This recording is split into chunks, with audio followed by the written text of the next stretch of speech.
Hey there. Okay, this is gonna be a short video because I have to like skedaddle off to work.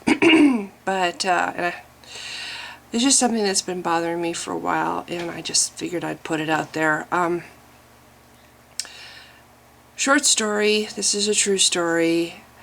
Back when I was married and I had first got my Camaro, it had some electrical issues. We had to eventually take the entire security system out of the Camaro because it would be like going down the freeway and suddenly it would decide that it was turned off and it would stop working.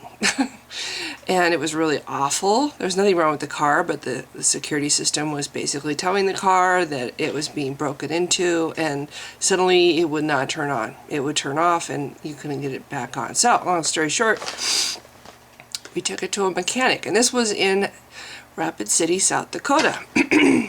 Now, I have spent the greater part of my life in Washington State, which is pretty liberal. We're pretty excuse me while I gag here, frog in my throat. We're pretty forward thinking here. At least we as I was growing up, everything changes, but for the most part, in my experience at that time, I had never really experienced blatant sexism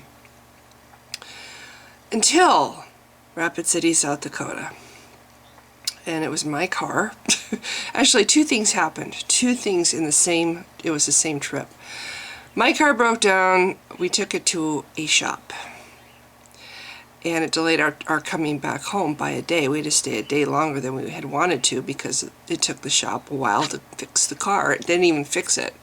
They just got it running, and then we had to drive it straight back to Western Washington without turning the engine off because we were afraid if we did, it would not turn back on. But they got it running, and it took a while for them to do that. Anyway, going into the shop, I'm the car's owner. Mechanic comes up to us, tells us the issue with the car. Who is he looking at the entire time? My husband. The entire time. I'm the one that's responding to him. I'm the one that's, when did you get the car? I'm the one that's answering the questions because it's my car. But who is he looking at? My husband. Did he look at me once? No, not really. It was just really weird. It made me feel really like I was not even there. Like I was totally discounted. And I did not like how it felt. So that's one story. Same trip. Rounding the corner, and actually it was going out the door in this little bed and bath. I was barefoot, and I kicked, I'm sure everybody's done this, misjudged the distance, and basically stubbed my little toe. So bad. It was so bad. It was like I immediately, everybody was downstairs. This was like a little writers group that got together from all over the country. A bunch of friends. They were all downstairs, and I was upstairs, literally shaking in pain, huddled over my foot.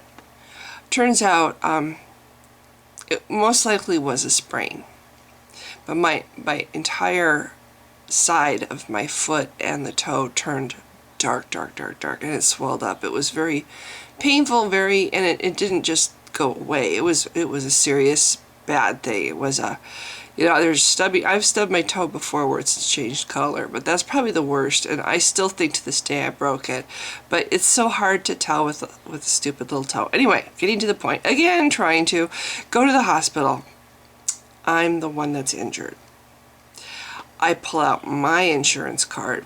At the time, I was working for, I believe I was working for TPA, which was a third-party administrator for travelers. I hand the lady at the, you go to the ER. I just went to, because I thought my toe was broken. And, I didn't realize at the time that there's really nothing they can do for little toes. Now I know, but then I did not. Anyway, I did get meds, so it wasn't a complete waste. But So she wanted to know who the guarantor was. I'm like, what do you mean? She goes, well, you know, if you can't pay the bill, who would pay the bill? And I'm like, well, it's my husband. So she starts talking to him. I'm the one who's the employee. I'm the insured on the plan. I'm handing her my insurance card. It says that I'm the subscriber on the plan. So I'm the one with the insurance, and she's talking to him. So I don't think too much about it, you know. But then when the bill comes, she doesn't bill me. She bills him, or the hospital. The hospital sends the bill to him, even though it's my insurance. It's my insurance card. I'm the subscriber. I'm the one that's injured. They send the bill to my husband. It comes in his name. So I call and I'm like, you know, I'm the one that this is my insurance, and you're billing me for the balance after my insurance. You need to be billing me. Oh, well, this is just what we do. I said, so if my husband had been injured and it was his insurance, would I have been his guarantor? No. Anyway, sexism really bothers me. It's because mostly I grew up in Washington. If I had continued to live in Wisconsin, I'd probably be a lot more used to it. But I grew up in Washington. I don't experience sexism very much. I remember when I first started working at Aetna back in 1983, I was a claims processor, and we used to also take customer service calls back then. And I remember one guy got on the phone and talked to me about a claim, and we went round and round and round. He finally goes, "Can I speak to a man?" This was 1983, and even then I was like, "What?" I had that maybe happen 2 or 3 times in my early career. But anyway, it's always a bit of a shock. It's like, wow, people really think this way. So coming down to the end of this video, because I don't want this to be too long, the point is, it bothers me that I have very heavily criticized these Christians, and I'm sure these Christians are all from, you know, Matthew 4:19 is from Wisconsin. I don't know where Bible thumping Wingnut is from, and I'm sorry, I'm trying not to be quite as hard on him because he had the grace to apologize, and to me that counts a lot. But anyway, but they don't, the only time Bible thumping Wingnut wrote me was to tell me that, you know, I hope you're feeling better, because last time, you know, he made a comment about my looks and how I didn't look very good in the last video or something like that. It was just like, I think, a subtle way of saying, you know, hey, hideous. Thank you very much. I always look like this though, so, you know, luckily the cameras don't break. But anyway, it just seemed like a real under a subtle way of putting me down, twitting me on my looks, and I'm like, whatever. But that's just it. It's like the one time he wrote me, he was talking about my looks, not about what I had to say, not about my points, my looks. And anyway, it just seems to me, and I have never dealt with Cy, so I'm not even going to mention him, but these two people, first of all, if they debated me or if they talked to me back, I would not tolerate Bible verses, because that means absolutely nothing. And maybe they know that, and that's why they don't want to deal with me. Because I would, anytime they tried to quote the Bible, I'd be like, next? Because it's irrelevant what the Bible has to say. Yes, there's some poetic bits, and there's some little bits of wisdom in it, but mostly it's just a work of fiction that I don't think has any validity. It doesn't mean anything to me. So where's your evidence for what you're saying? And they don't have any. All they can do is, all they're good at is putting Bible verses on the table. Well, that doesn't do anything. So maybe that's why they don't talk to me. I don't know, but I feel like this is sexism. It just hits me the same way as those other incidences did. Sexism. I am beneath talking to. I am not at their same level. I'm just a mere woman, and nothing I say really has any value or significance. Except of course they're gonna mention my looks, which is just, you know, so typical. When I used to go to bars, I always never ceased to amaze me the lady broadcasters would be up there, and they're always beautiful women, you know, on the news, and the guys would sit there and, oh, she's gained weight. It's like, really? That's all you can say about this woman who has a successful career and is an anchor on a news show, or a sports interviewer, whatever, broadcaster, and you never hear him say that about a male news person. Not that there's very many left, but anyway.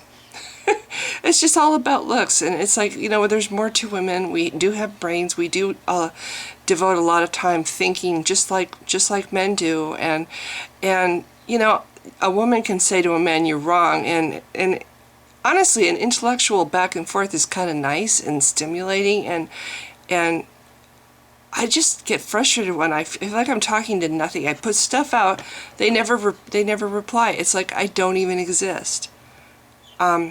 And when they do reply, it's just a comment about my looks. So I think these people are just showing more of the mentality that I hate about religion. That not only does it create indifference or intolerance, I always say indifference, intolerance and hatred toward people like gays, but it looks down its nose at women and other life on the planet. It's just I'm sorry, but it frustrates me. I'm glad to hear that at least they did apparently debate Bionic Dance. At least, you know, that's something. But yeah, there's a lot of intelligent women out there, and maybe it is because they understand that I would have no tolerance for their stupid Bible verses.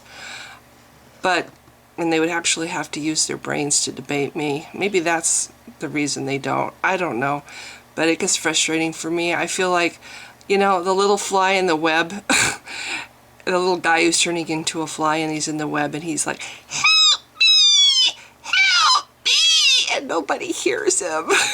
That's how I feel sometimes. I feel like I shout as loudly as I can and nobody hears me. And I don't think I'm stupid. I don't think what I say is stupid. Yes, I do say some stupid things, but not all of what I say is stupid. And it would be nice to be acknowledged. It would be nice to have my ideas challenged sometimes, you know, not attacked, not criticized, just challenged.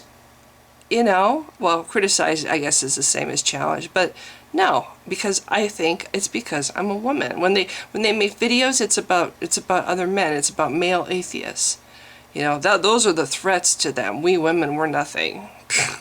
So another reason why I hate the religion, sexism is it's horrible being on the receiving end of sexism. You know, and it's encouraging for me for the majority of my life because I've been watching it slowly get better and better and better, but in the last 2 years we've gone backwards. It's like, okay, and now we're back to talking about whether or not women have a right over their own body. I thought we were past that. No, apparently not. Now we're back to which has more value, a woman or a cluster of cells?